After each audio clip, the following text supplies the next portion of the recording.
যার আখেরাত আপনার, যার আখেরাত ইমাম সাহেবের উপরে নির্ভর করে আপনার আখেরাত শুদ্ধ না অশুদ্ধ, ওনার নামাজ ঠিক তো আপনার নামাজ ঠিক, ইমাম সাহেব সামনে দাঁড়ায়, আপনার আখেরাতের পুরা দায়িত্বটা নিয়ে ইমাম সাহেব সামনে দাঁড়ায়, কিভাবে এরকম কিপটামি আর কৃপণতা করেন যে ওনার বেতন বাড়াইতে গেলে 7 দিন আর 15 দিন মিটিং করেন?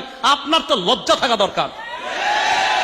যার আখেরাত নির্ভর করছে যে ইমামের উপর, ওনার ব্যাপারে মিটিং করতে হবে কেন? আমি খুব লজ্জা পাই এই বিষয়গুলো।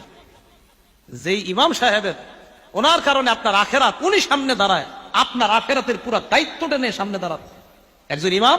হ্যাঁ, আপনি জানেন আমি সামনে সাধারণত ভয়ে দাঁড়াইতে চাই না, সামনে যে দাঁড়াই না কেন, পিছনে হাজার হাজার মানুষের দায়িত্ব এটা।